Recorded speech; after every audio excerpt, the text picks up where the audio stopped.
Hello, everybody. Welcome to the Interior Design Business podcast recording. This is a podcast. It's not a radio show, so what we're not broadcasting anything. We're going to record this, and it's going to be edited and will be available from next Thursday. You all are very much part of this recording, as much as our guests. And what we're going to do is try and encapsulate the best of what we do today to a 40-minute recording. And we'd also like some audience reaction. There will be time for a Q&A at the end, so put your hand up and we'll come to you. When we do come to you, can you say the name of your company as well as who you are before you ask your question? Because that will make the podcast recording, if it's a good question and we get a good answer. Okay? So just put that out there. The second thing is we want interaction. And what I'd like you to do is give me a really strong round of applause for just being here. So can you do that?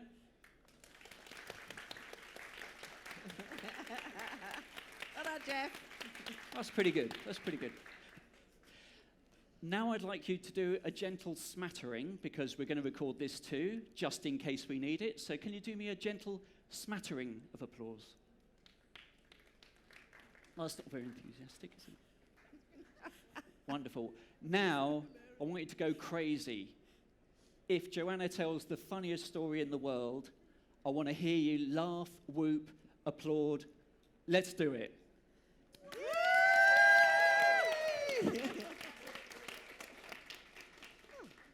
Wonderful, wonderful. Now, it's going to be a very entertaining session today. And what I'd like you also to do is feel free to laugh and enjoy yourselves. Can you do me a very gentle laughter, very polite laughter? Can you do that? Very English. That sounded so fake. Now imagine that Susie's told a really good joke. Can you laugh at that?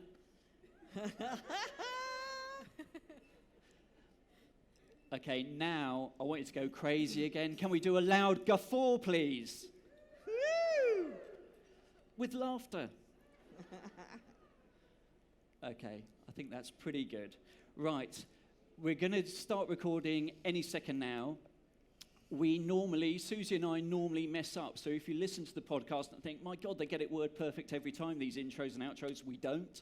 So there may be times that we have to go back and re-record stuff at the end of the actual session today.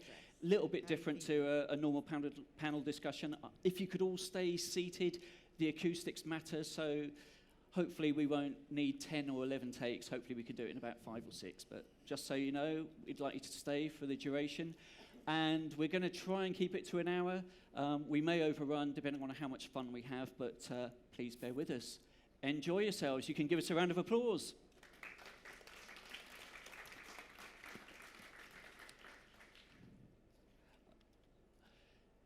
Hello and welcome to the Interior Design Business, the monthly podcast produced by the interior design community for the interior design community.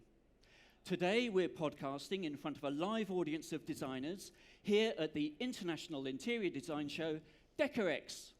Hooray! Woo!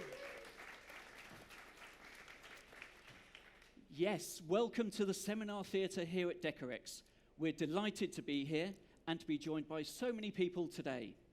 My name is Jeff Hayward, and I'm joined by my co-presenter, Susie Rumbold, Creative Director of Tessuto Interiors.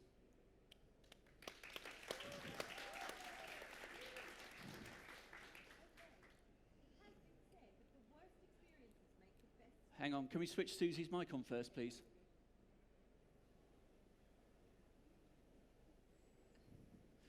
First technical mistake.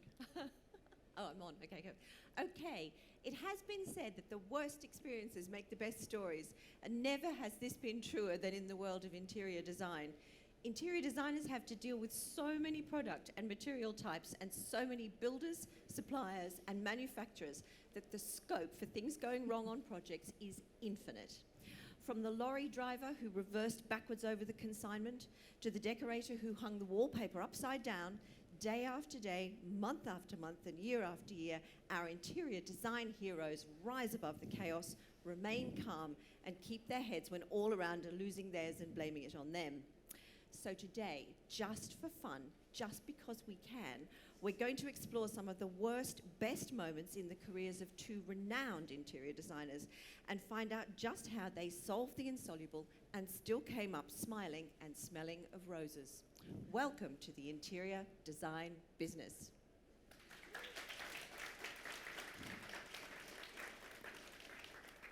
Thank you. Without further ado, let me introduce our two very special guests, Irene Gunter from Gunter & Co. and Joanna Wood from Joanna Wood Limited.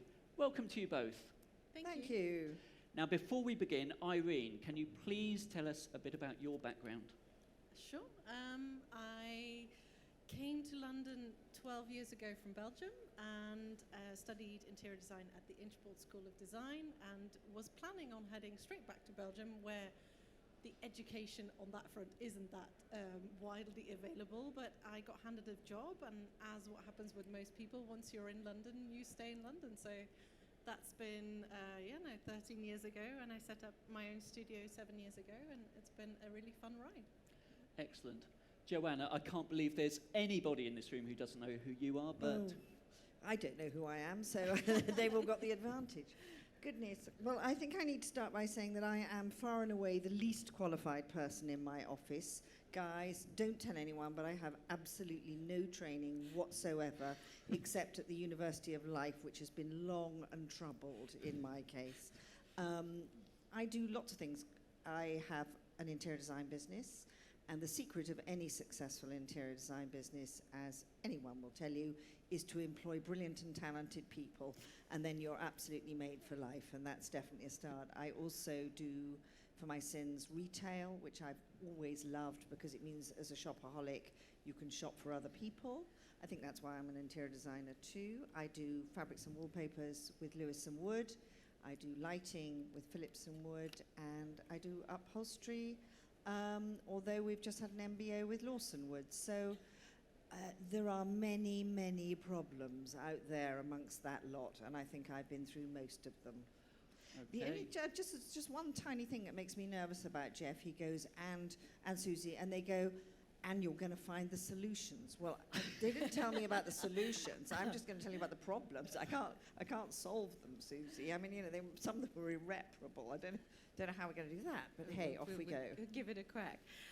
Now, as we all know, some jobs are simply star-crossed. You know, those projects where if it can go wrong, if it can possibly go wrong, it absolutely will. Irene, can you tell me about the most fraught project you've ever worked on and why? Yeah, absolutely. We had a two-bedroom maisonette in Notting Hill, and we started in 2017, and it was meant to be a 12 to 18-month turnaround, and it lasted 4 years. We had pretty much every bad news that you could throw at a project. We had very overly nosy neighbours complaining about planning. We had COVID, as I'm sure lots of other people suffered from as well. But everything, anytime the phone rang, you're like, oh God, this is going to be a bad day for this project. That's what happened. So we were taking down a hedge, and we had two elderly ladies who had been watching us with binoculars, not us, the landscape designers, and who claimed that this very shabby hedge in Notting Hill was a protected hedgerow full of beautiful birds and nests that we shouldn't have taken down. We had planning setback after planning setback. We had 2 sets of squatters move in. And then when the construction was finally well underway, we were on site one day when we heard this massive crumbling, and in front of us, literally blocks started falling down, and the concrete common staircase, not in our flat, nothing to do with us, had just decided to collapse. So it's just one of those things where you don't want to pick up the phone to the client and say, guess what happened this week? Because it just was worst news after worst news. So yeah, that was a particularly horrendous one. But in hindsight, it's, you know, it was a fantastic project because we got to do some amazing designs, and the clients were very chilled out and understanding. Luckily, exactly. So how long did it go on for? 4 years? 2017 to 2021. And you finished it now? Yeah. Amazing. It's one of my favorite ones, but not for all of that part of it. It's just it looks stunning, but yeah, the road there was painful, especially with people squatting and moving in. It's just, the things you wouldn't dream of. That's what went wrong on that project. How did you keep the team's morale high during a project like that? Well, to be honest, it was just the sheer fact that we had a fantastic client who had the most outrageous taste and really trusted our vision and really went with it. So every time we hit a bump in the road, we're like, just look at the bigger picture, think about the long-term plan. It's all going to resolve itself and it's going to look beautiful. And luckily we got there in the end. Joanna, top that. I can't. I was going to sort of very slightly pass on this one because I feel your pain. I mean, absolutely horrific. But I mean, I think that somehow I've got away without anything being that bad. And I don't know about you because you were lucky with that one. You had clients. I find that I can deal with anything on site. I'm always saying if I know what the problem is, I can help find a solution.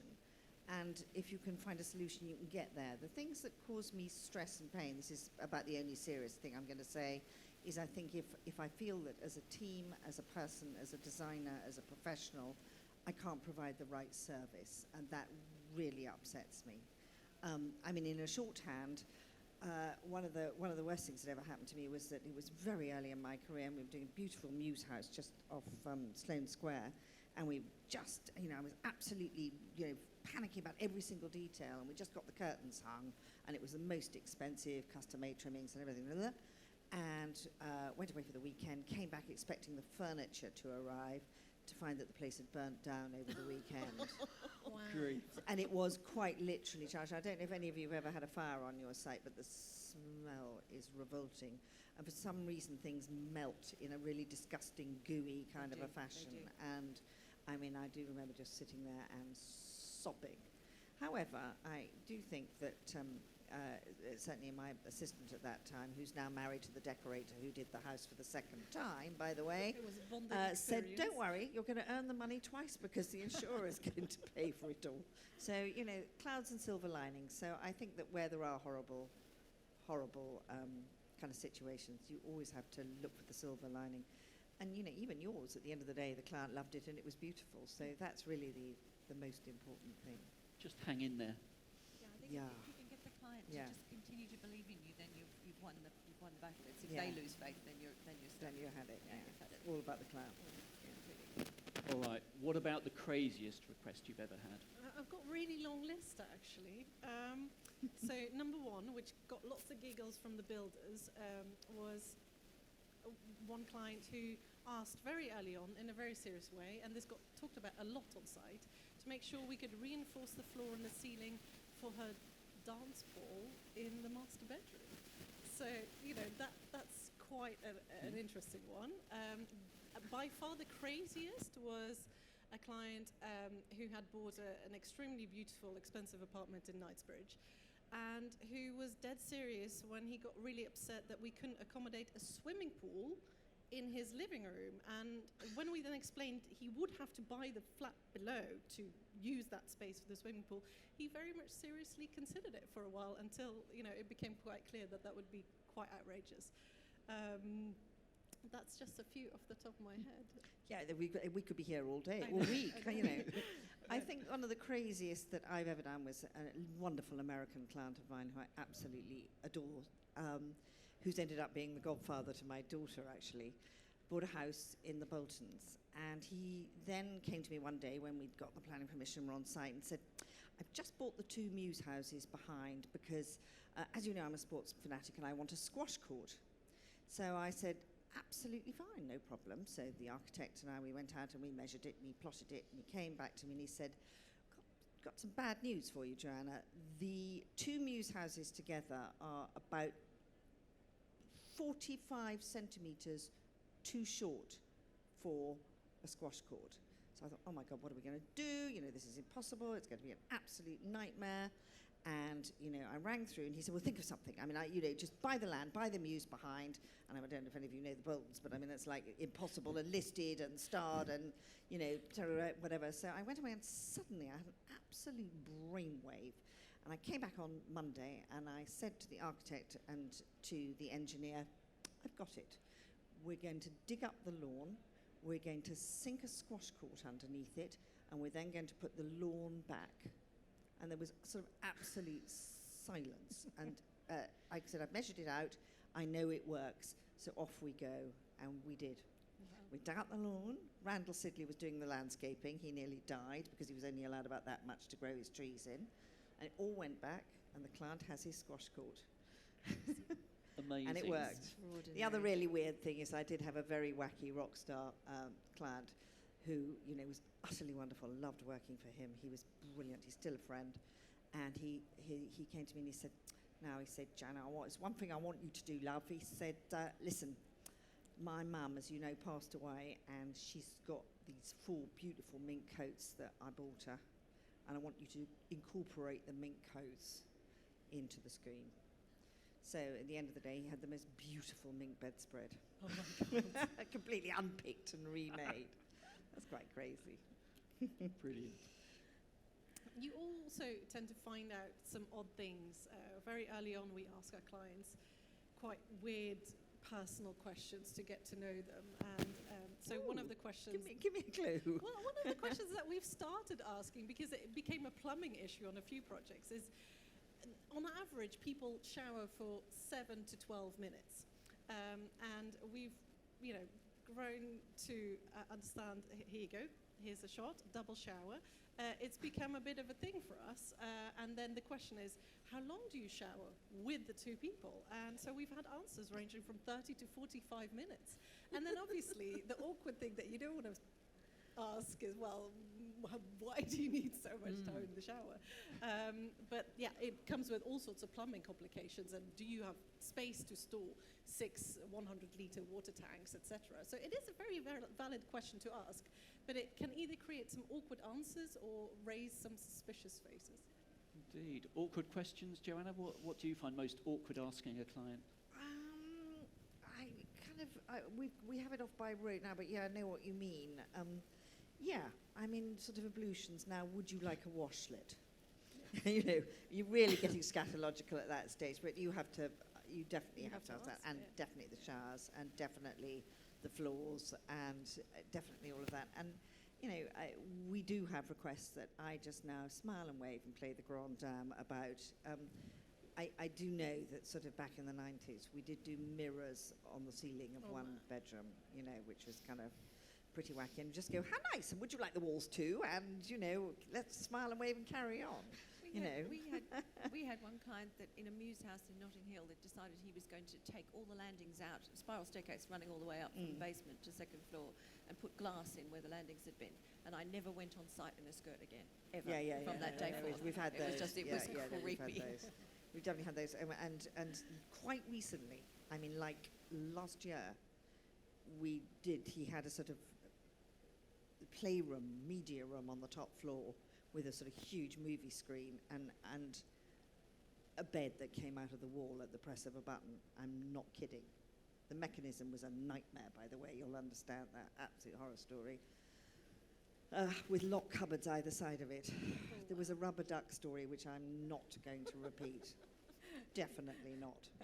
I know you were trying to persuade me to, but no. Please share. No, it's okay. No, I'd be taken away. I mean it. Not funny. So what would you say is the strangest, most wonderful, most horrific, awful, best, worst thing you've ever actually found on a building site when you're down there digging that squash court under the lawn?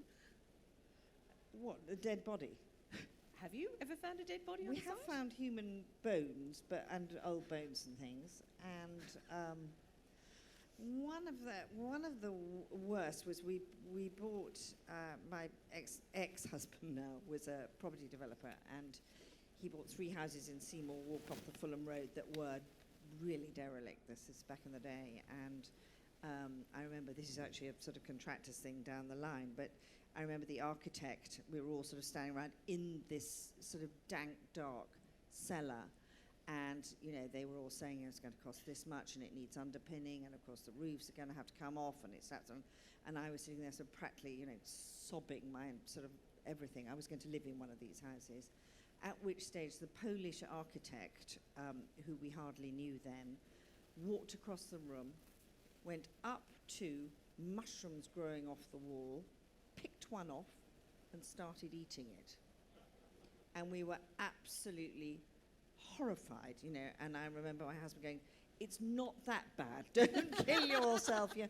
And he turned round and he said, "Fruiting bodies," with a Polish accent.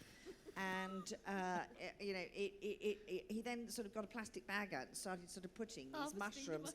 Yeah, harvesting mushrooms. And then invited us round for a mushroom risotto, which I have to say we didn't go to, but that was kind of quite weird. Not really, no.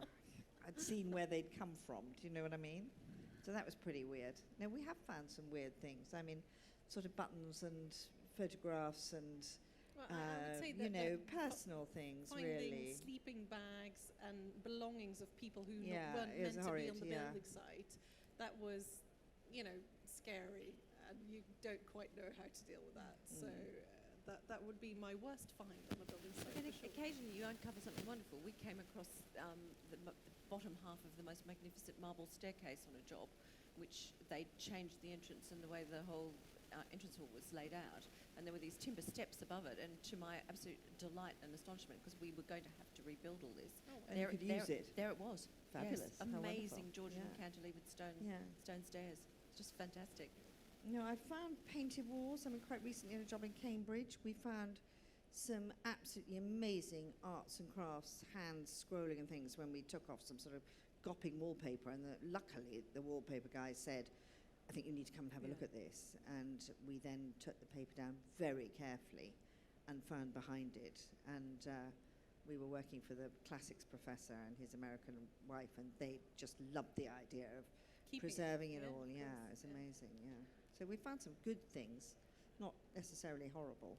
Mostly. Yeah. I mean, we're talking about good things now. And then Really. The other one we dropped a huge basement under a house right on the edge of the old St George's burial ground, St George's Hanover Square burial ground, which is actually just by Marble Arch, and of course it's right by Tyburn. And they used to, anyone that was killed was hung at Tyburn. They wouldn't bury them on consecrated ground necessarily. So we had this 3,000 square foot basement we're digging, and I had my heart in my mouth for 12 months, thinking any minute now they're going to come up with a body, and it didn't happen. Thank goodness.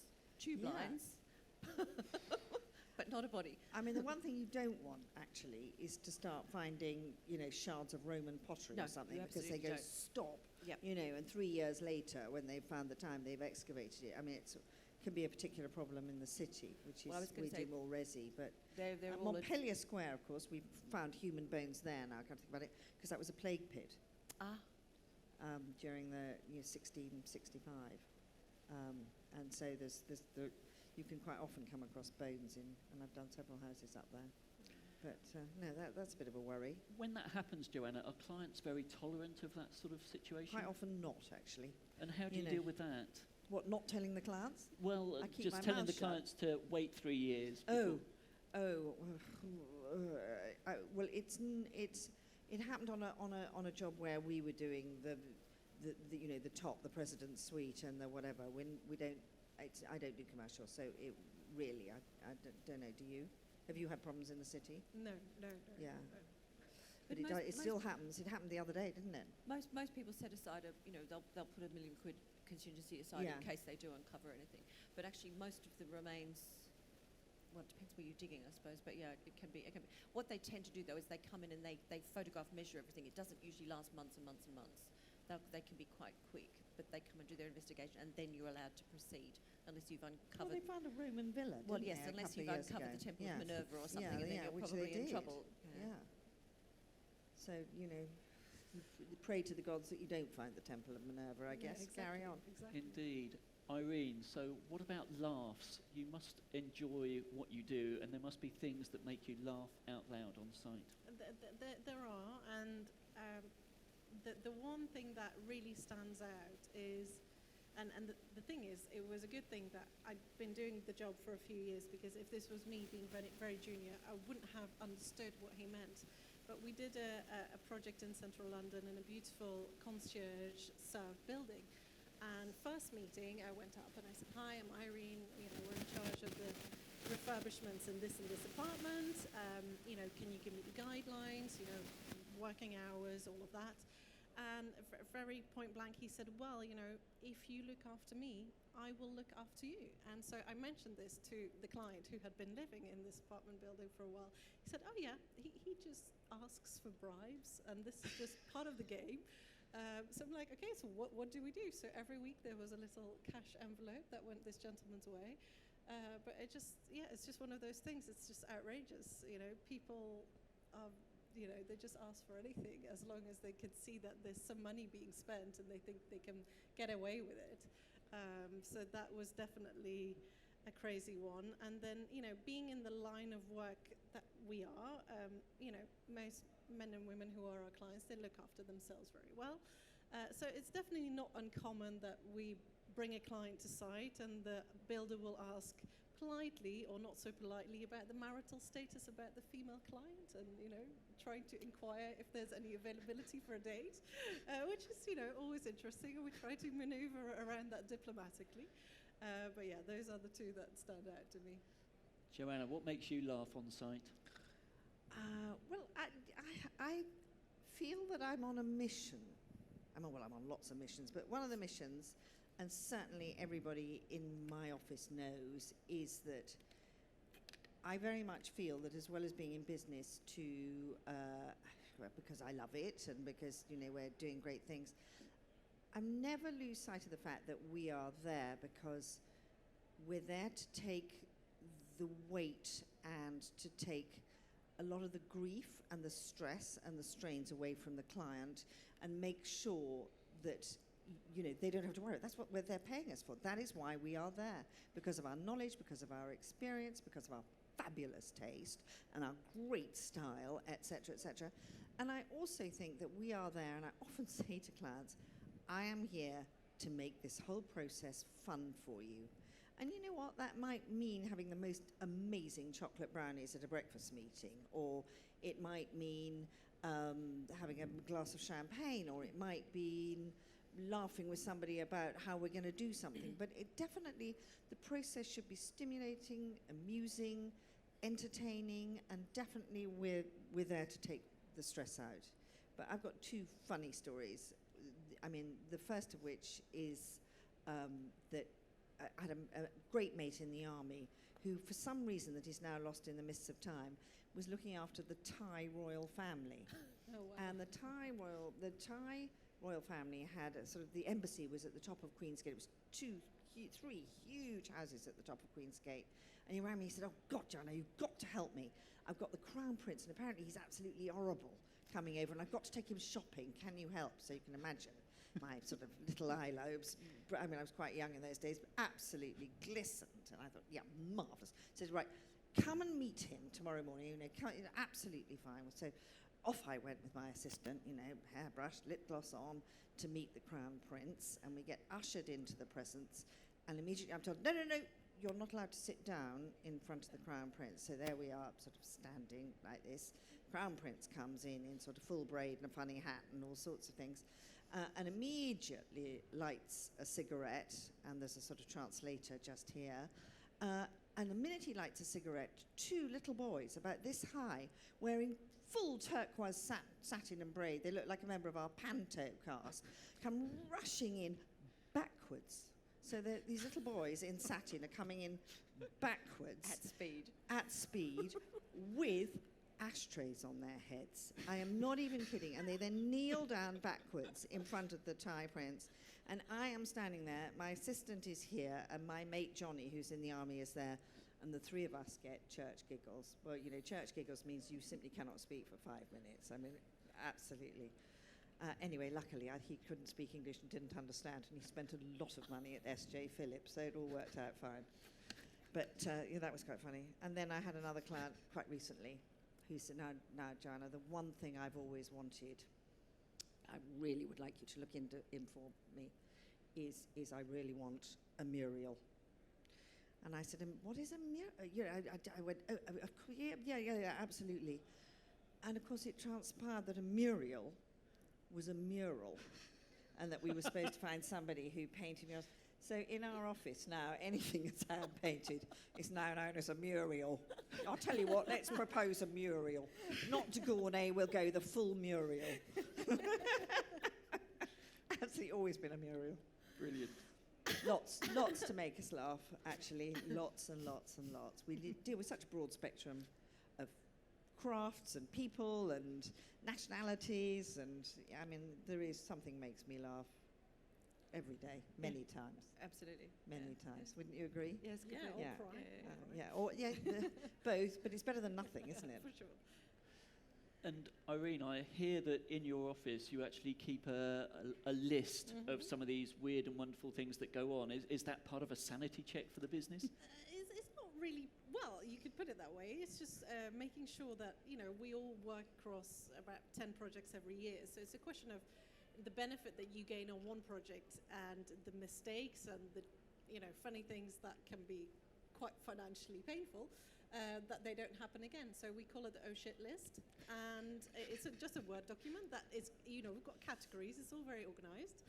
You've got the FF&E category and the joinery and, all sorts of things. And the more eccentric the client, the more you add to this list, because people can be very specific.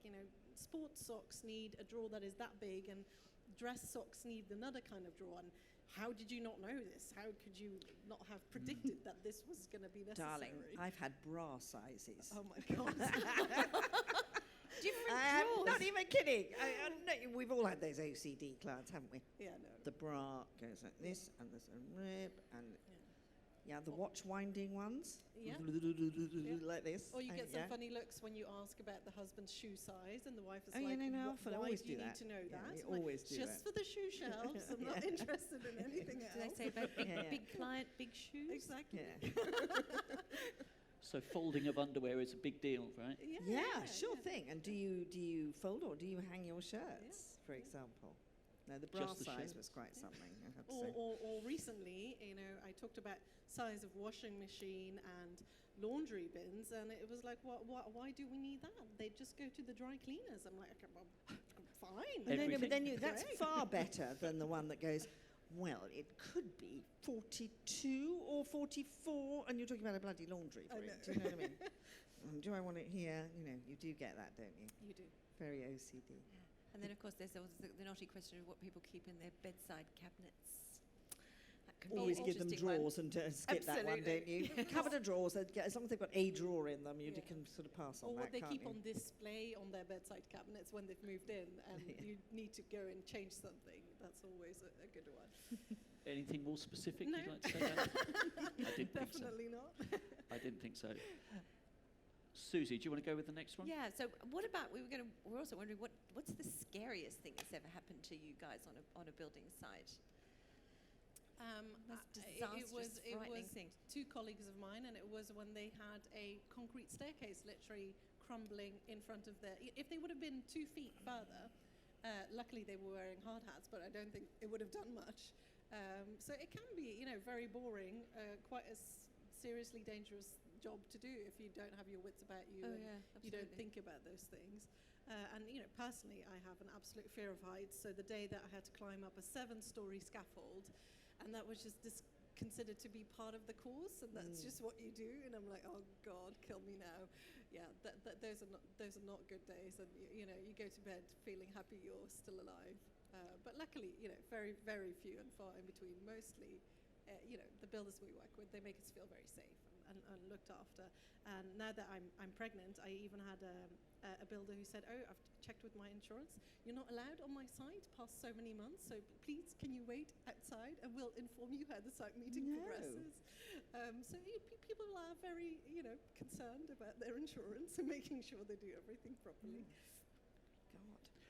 Would interior design ever be a life and death experience for you, Joanna? I think that, I tell you, the scariest moment, I promise you, I still wait sweating in the middle of the night, is actually financial rather than physical danger. I'm quite good up and down ladders. I don't mind them at all.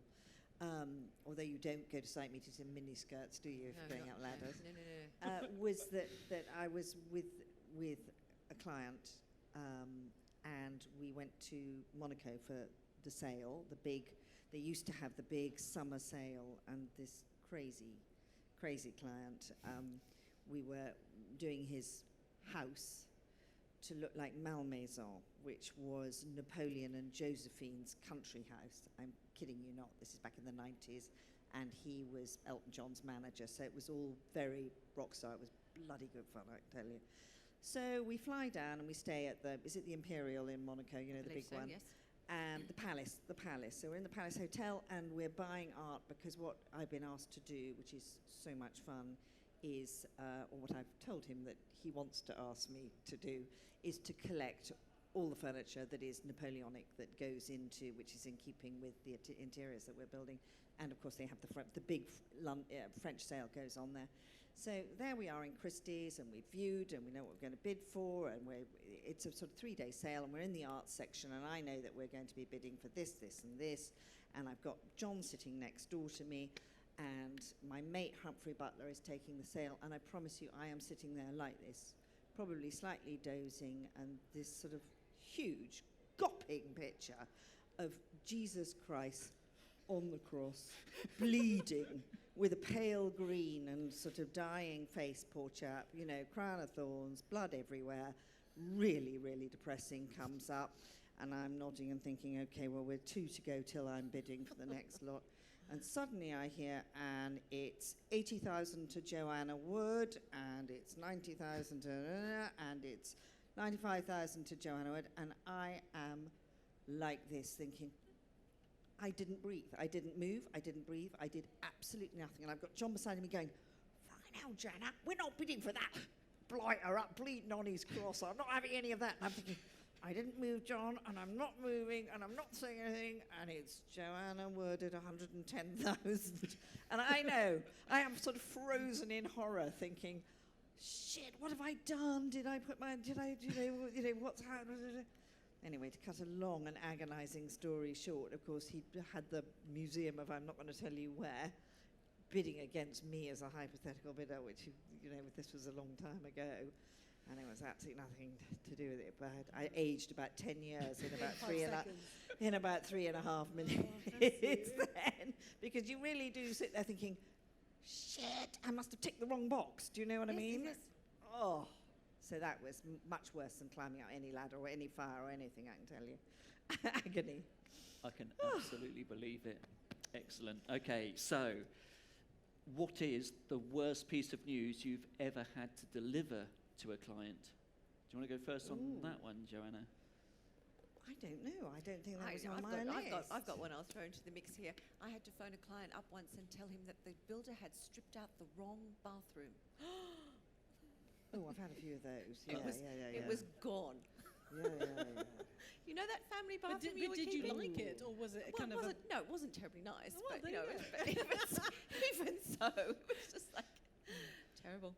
There are endless bits of bad news, aren't there? But I mean, I tell you guys out there who are designers, never deliver the bad news to a client without having a solution. So if you are going in there to say, do you know what, it's going to cost you £1 million more than you're expecting, and it's probably always money that's the worst news, or your roof's fallen in, or, well, you know, you've got dry rot is a bad one, and I have had that, and the other day we had something that was moth infested. I'm sure we've all got problems with that at the moment.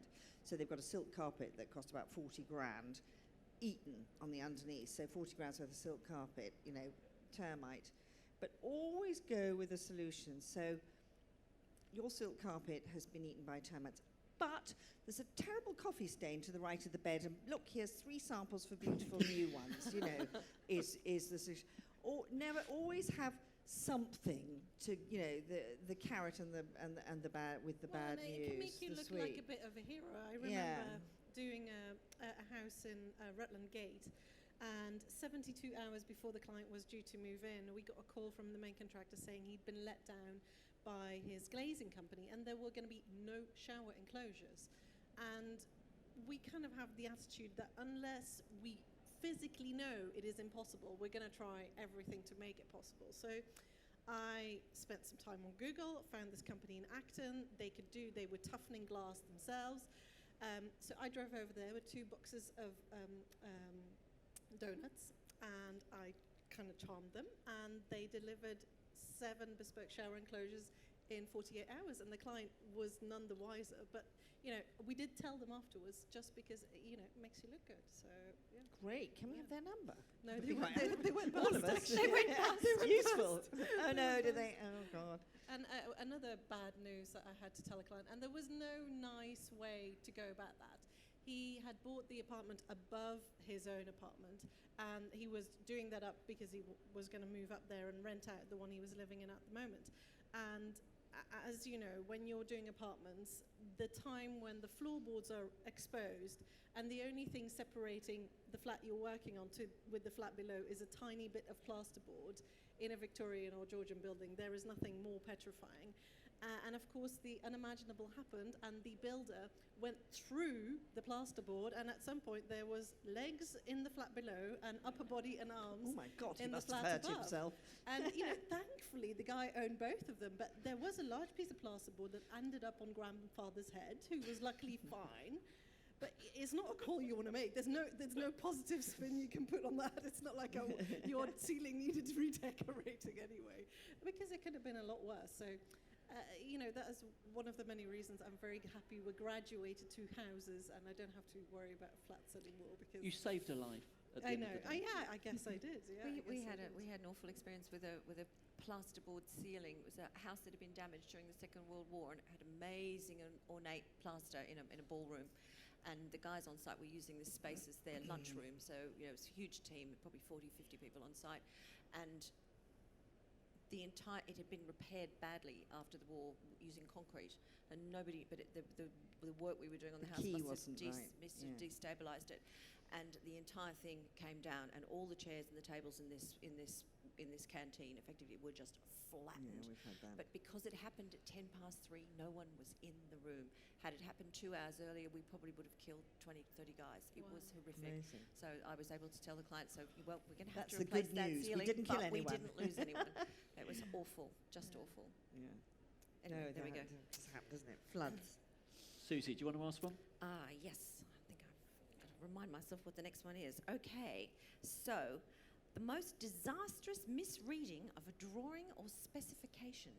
What was it, and what happened next? I've got the best on this, which is that there's a client that we were working for here who we'd just done a house in Cadogan Gardens, and they'd bought a plot in Barbados, just a plot on the sea, and they had an American architect who was doing it, but they wanted us just to look over the plans and give some advice.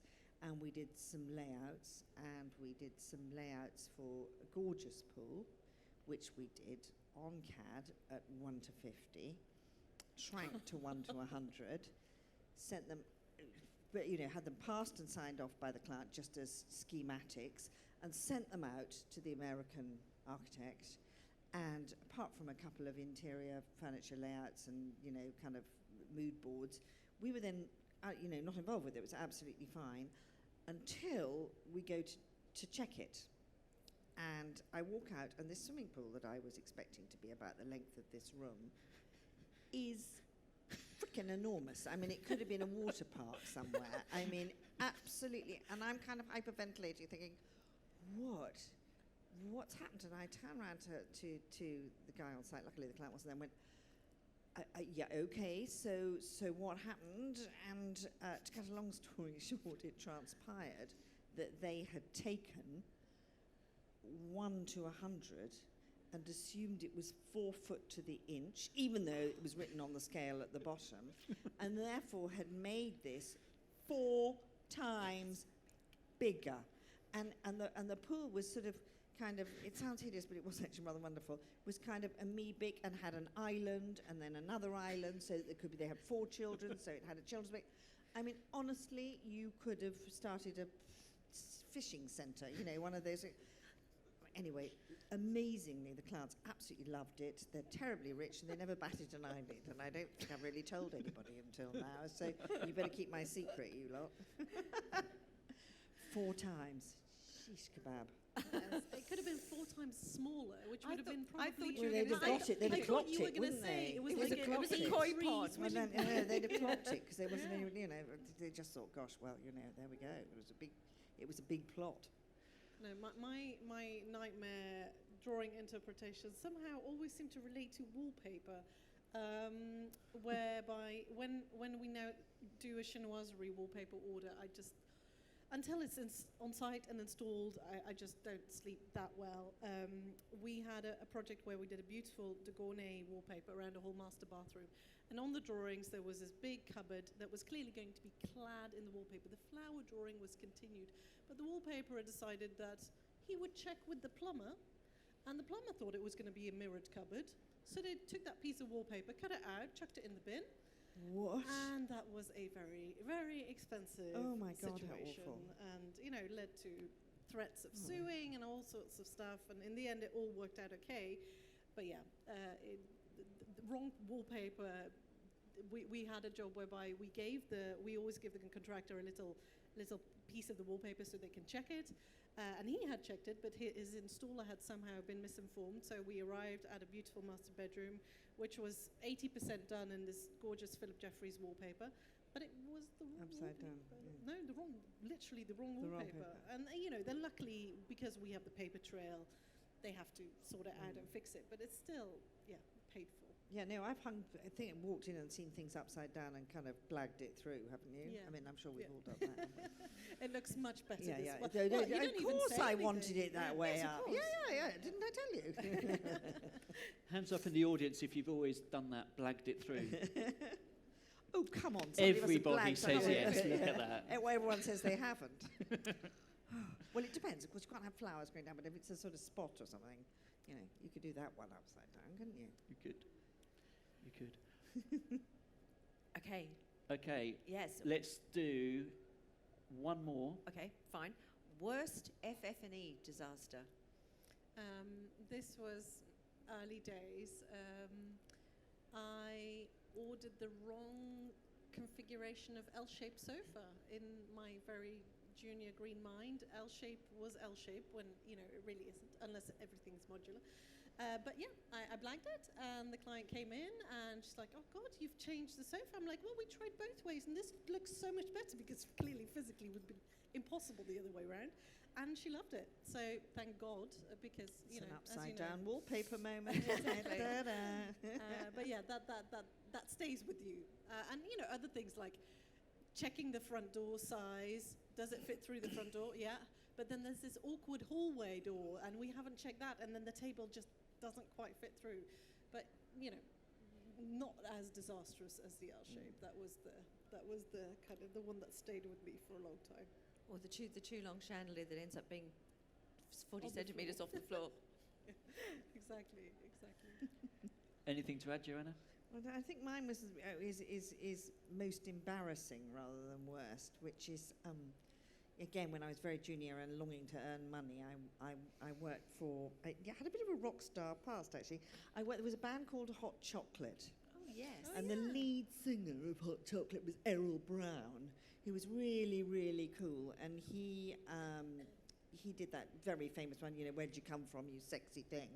And we just thought he was completely wonderful in the office, and we get the call, could we come down to have a look at his house, and do we want to do it? And I go, yes, of course we do.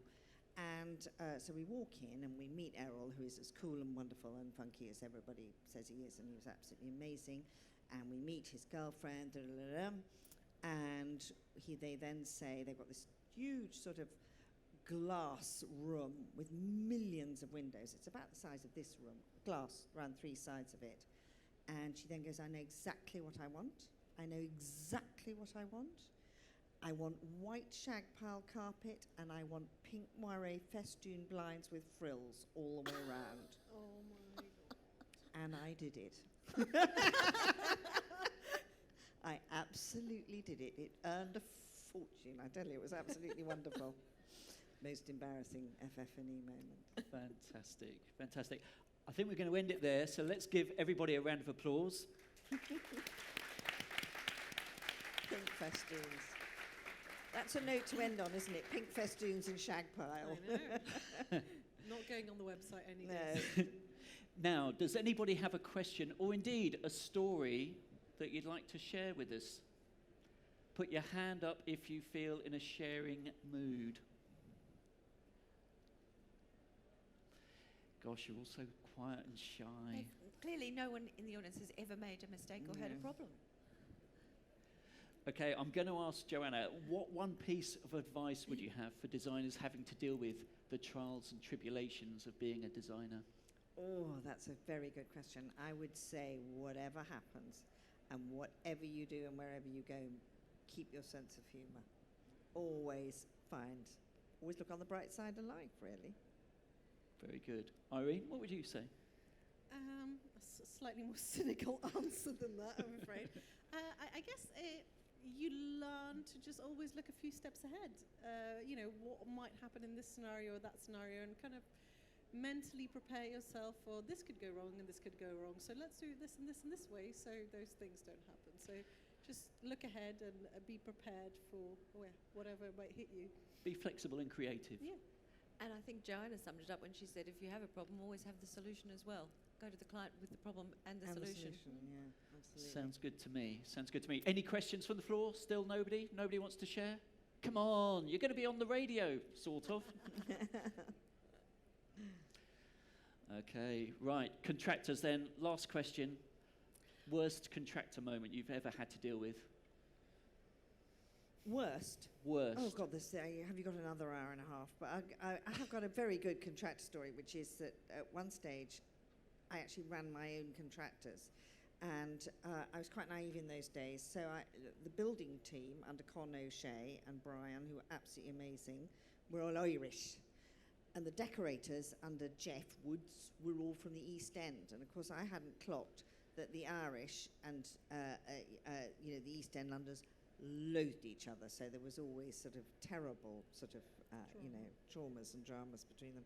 And there was one Friday night when Paddy came in from the pub and started a fight, and I arrived at my site to find absolutely everybody rat-assed and fighting, and that really was bad. And the worst thing about it was that I had to fire Paddy, who I adored, because he'd started it all and was pissed on site. That's absolutely one of the low moments of my career, actually. Love them. Mine is very similar, alcoholic related. Yeah, Friday. We had a perfectly finished project, and the client asked a year down the line, could we possibly repaint this room because they're going to transform it into a nursery? And the client came home to find several opened cans of beers in the fridge. So not only had they helped themselves to the client's beer, they had also left the evidence. And yeah, that was, straight dismissal on the day, but yeah, painfully awkward. And there's just a lot of builder kind of misinterpretations that happened, where we had a tap that was installed the wrong way around, and then they try the same approach with us. They try and blag it and be like, oh, but it could work this way too, and it's like, no, it's not going to happen. But no, mostly luckily very helpful and professional building teams that we work with. What about you, Susie? Builder aggro. Builder aggro. Probably the worst one was, again, the same Notting Hill job with the client that put all the glass landings in the staircase. There was a dispute where just before Christmas that year, the flooring contractor fell out with the contractor, and the contractor wasn't going to pay him. And so the flooring contractor got the gang from Harlesden. There was the gang from Harlesden, and then the builder got his gang, and they were going to get these two gangs to kind of have this big, drive-by shooting, so I'm not quite sure what they were planning. Anyway, it turned out that it was the same gang. Oh, God. They both knew the same gang, so no aggro occurred whatsoever. But the flooring contractor didn't get paid. He was very annoyed. No, it's a lot more elfin safety these days, actually. It's a lot more... Yeah, those were the days. Indeed. Oh, God, yeah. Those were the days. Well, look, thank you so much. It's been Pleasure. a very Thank you for having entertaining us. 45 minutes. Yes. And what goes on at Decorex stays in Decorex, Yes, doesn't it? please. Yeah. Otherwise, our reputations are in shreds, Susie. Indeed. It's at this point I mentioned this podcast will be available from Thursday, the 21st of October. You didn't tell me that. So, And I just wanted to reassure our audience and our listeners that all the places and names have been changed to protect the innocent, and that no clients have been harmed in the making of this podcast. that is true. That's true. So, Susie, do you want to do your wrap-up bit? Yes. Okay. So thank you so much to Irene and Joanna for sharing your wonderful stories with us. We could have talked for hours. I just want to reassure our audience what I just said. Can we I've messed that bit up. I should- You can do it again, don't worry. Okay. I just wanted to reassure our audience and our listeners that all places and names have been changed to protect the innocent and that no clients have been harmed in the making of this podcast. Very good. Yes, we hope you all enjoyed this show as much as we did. Thank you also to Decorex for hosting us, to you, our amazing audience, and to our podcast partners, John Lewis and Partners Business and Parkside Architectural Tiles. We are on Instagram and Facebook at Interior Design Business Pod. This episode of the Interior Design Business is a Wildwood production. Thank you.